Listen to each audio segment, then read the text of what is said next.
Hi, I'm Ingrid Jones at the Urban Craft Center in Santa Monica, California, and I'm here to show you how to engrave a candle. So I'm going to start with a small taper. You could do this with any size. You just need to have a dipping pot that's deep enough for it.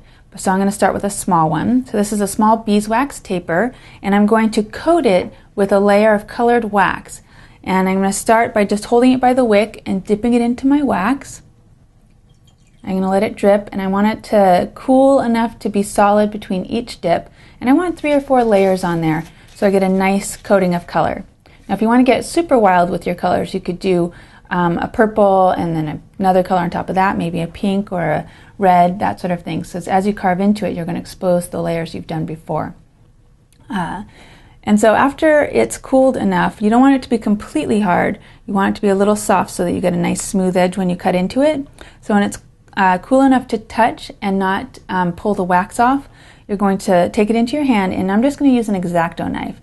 There are engraving tools out there you can use that'll give you much finer shapes, but this is just what I had on hand, and it's going to do what I want, which is really I'm just going to be carving these teardrops into my candle. And I'm just going to choose a spot to start. I might try to do it a little more systematically this time. So I'm going to carve into it, and I'm going to do it symmetrically, I think, to see if I can make a pattern out of it this time. And you can see I've carved away the color and exposed the candle underneath. And if I continue to carve all the way up, I can create a pattern, maybe get bold enough to try and create a word. And as I said, if you'd done more than one color, you would show, you would have the striations of the different layers that you had dipped into it. So I'm Ingrid Jones at the Urban Craft Center in Santa Monica, showing you how to engrave a candle. Happy crafting!